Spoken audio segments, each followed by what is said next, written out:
Hello everybody, and welcome back to another King's War Battle Report. I'm Visibly Riley, and today we have a match I've played many times before, Ogres versus Salamanders. As is consistent with this channel, we played at 20 to 50 points, and the scenario was push. Here we see a bit of a rehash of my opponent's list, and we'll start from top to bottom, of course. Starting with the Salamander Primes, a horde with Blessing of the Gods, then 2 hordes of Fire Elementals, a horde of Sky Raiders with Jar of the Four Winds, a horde of Rhinosaurs with the Caterpillar Potion, 1 Comodon, 3 Lachilodons, a Herald with the Loot, 2 Mage Priests, both with Martyr's Prayer, 1 with Surge, 1 with Helm of Confidence, and of course a Clan Lord on Fire Drake with Wings and the Blade of Slashing. This list isn't anything new, but I did have a short conversation with my opponent because we only have about 20 days to get our armies painted and ready before this event, and honestly, he wasn't really feeling painting it, and I can't really find much fault in that as far as Masters ratings go, and as far as what we can really accomplish in that 20-day period with full-time jobs and lives and all that. He's not going to win a Best Painted award either, so I don't really see much of a reason to try. But in the future, I will at least try to make sure that he has all the models down on the bases. So it doesn't look like a bunch of toys glued to cardboard cutouts. But moving forward, we have my Ogre army that I've played many times on the channel, and in fact brought to my last tournament back in June. Starting off, it has a horde of warriors with the brute strength, followed by 3 regiments of Berserker Braves, 2 hordes of boomers, 1 with the fire oil and 1 with healing brew. I actually didn't take the fire oil this time, I took the staying zone, so that's different.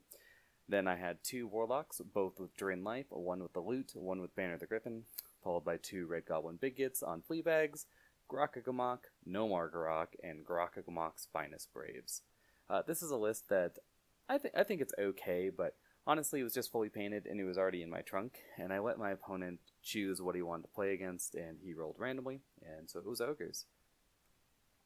Moving forward, we see the end of deployment for Ogres and Salamanders. Starting with the Ogre deployment from left to right, we have the 2 regiments of the 2 hordes of boomers and Grakagamok off there on the left. The front unit has the healing brew, the back unit has the staying stone. Then to the right of that tower, we have my horde of warriors. Then the 3 regiments of Berserker Braves, followed by the 3 warlocks, with the Banner of the Griffin being on the left, Nomar Garok being in the center, and the Loot being on the right. And then behind them is Grakagamok's Finest Braves. Not pictured is slightly off to the right by a hill that's basically on the other side of the table. I have both of my Red Goblin Big Gits. My opponent from left to right has his Gakuta Sky Raiders, followed by his Clan Lord, then his horde of, Rhinosaurs, then the horde of Salamander Primes, then his Comodon is the Slan model that's up there. It's actually not a Slan because that's Teto Echo, but anyway, the Palanquin model. Behind him are the 2 Mage Priests. Then to the right of that, he has his 3 Lachilodons, and to the right of that, he has another Lich Priest. Oh, I'm sorry. He has a Lich Priest and a BSB behind the Comodon, the Palanquin model. Then the rightmost Lich Priest is the Surge Lich Priest, and that's right by those 2 hordes of Fire Elementals. As far as deployment goes, I'm not entirely sold on this Salamander deployment, really. He's played against the army a few times, and honestly, I just think it was a haven't played in a while sort of woe, but he's played against this army a bunch of times, and I was obviously going to try to deploy as a refused flank, as he has a lot more Pathfinder than I do, as in he has it at all. And secondly, we were playing push, which just means I get to put loot tokens down. I don't really have to care about hitting different areas of the table. So I think that he might have misdeployed here a little bit, especially with his left flank, where he put down a token offering. But honestly, if he just deployed off to my weak flank, he could have rolled around with those speed elements and forced me to actually turn in. So I'm not sure about that, but yeah. As far as the loot counters go, we rolled up 2. And I have 2 on Grakagamok's Finest Braves, and he put 1 on a Lachilodon and 1 on the Horde of Primes. My opponent also won the roll for what side he wanted to go on, so yeah, not the best plan, I don't think. Turn 1. So, yeah, Ogres just basically move forward. I push as far as I can. Oh, not actually as far as I can.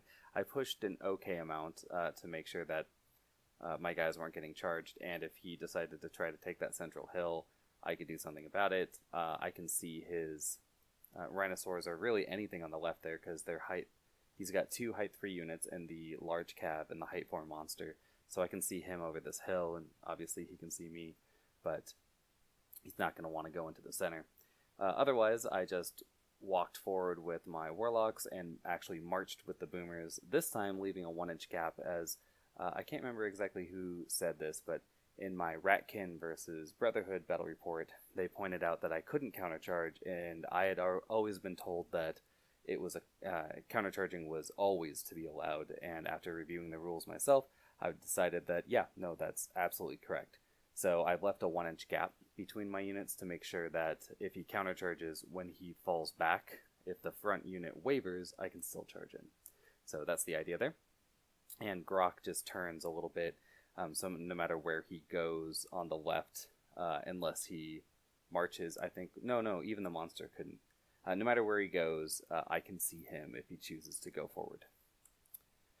And yeah, here's the 2 Red Goblin Big Gits. I decided to fire both their bows. They just marched, or didn't march, they walked 12 forward because he put one of his loot counters on the Lachilodon. And I'm like, well, I might as well just throw a bunch of bows and as many lightning bolts as I can at it.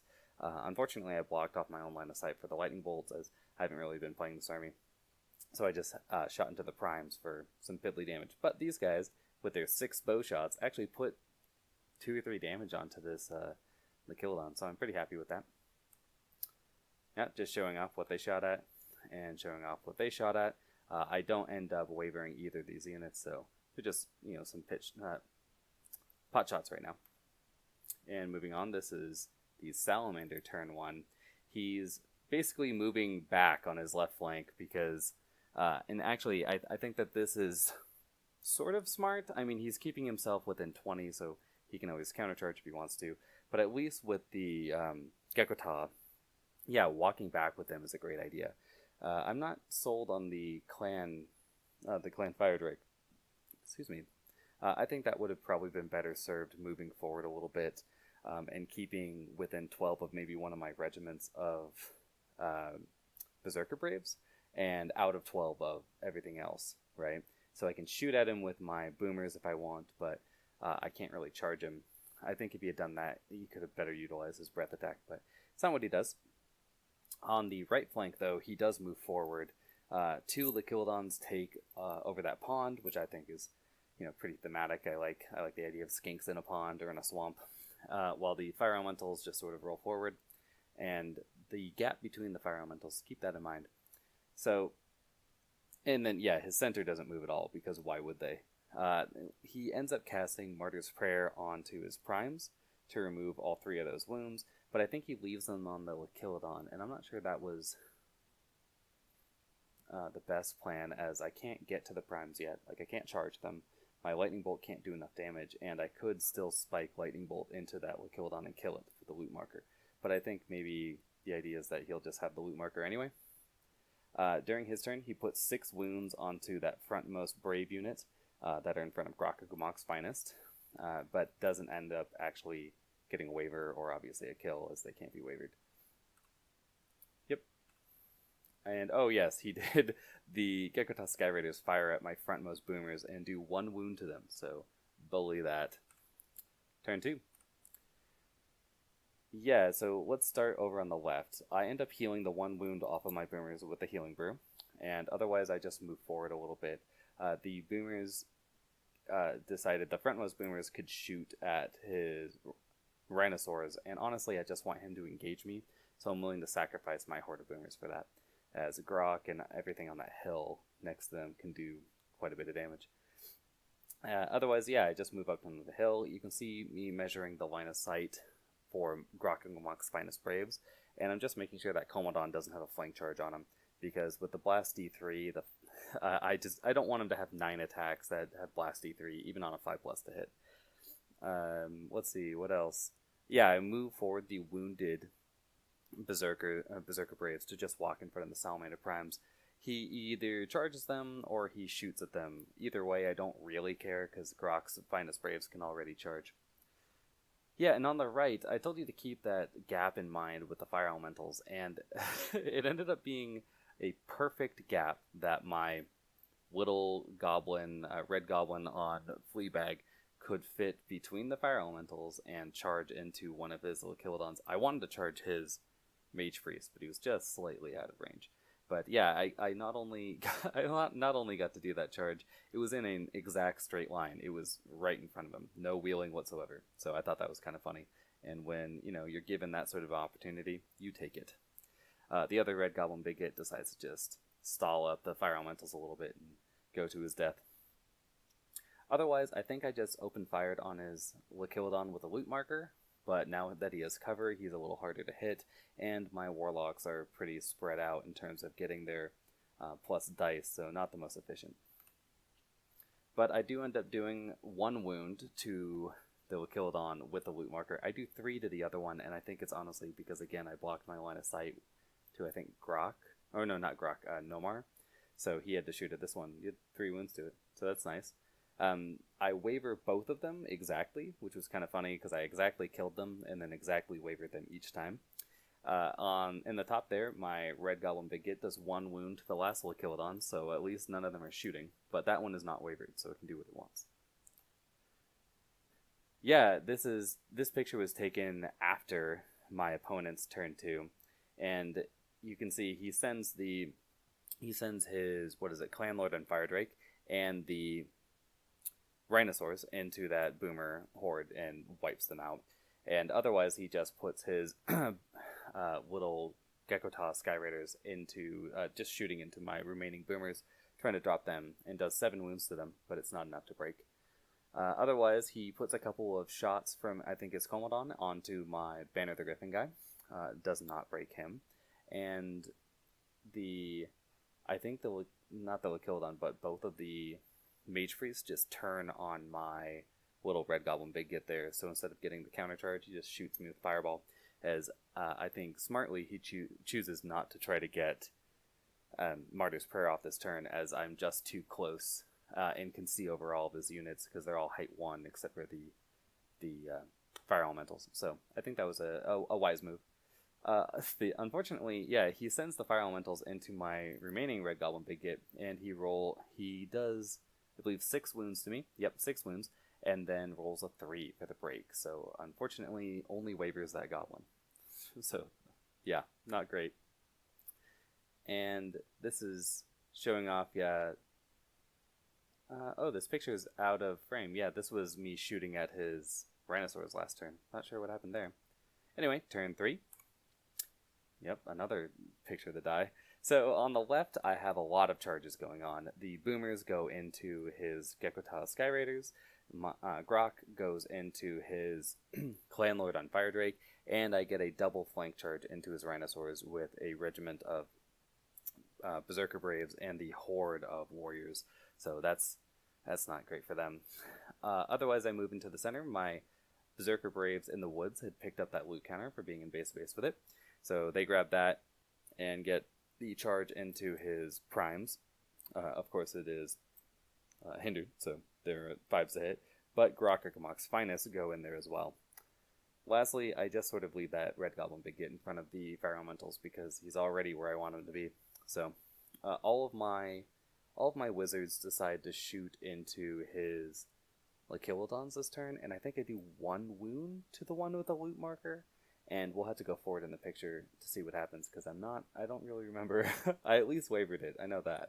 But anyway, in the center there, when I rolled the Berserker Braves against his primes first, I don't get that many hits off, and so I think I do like 2-ish wounds, and my opponent's like, oh, I thought this was going to be a lot worse, and I'm like, yeah, these units are only base of 4+ to hit, so they spike one way or the other.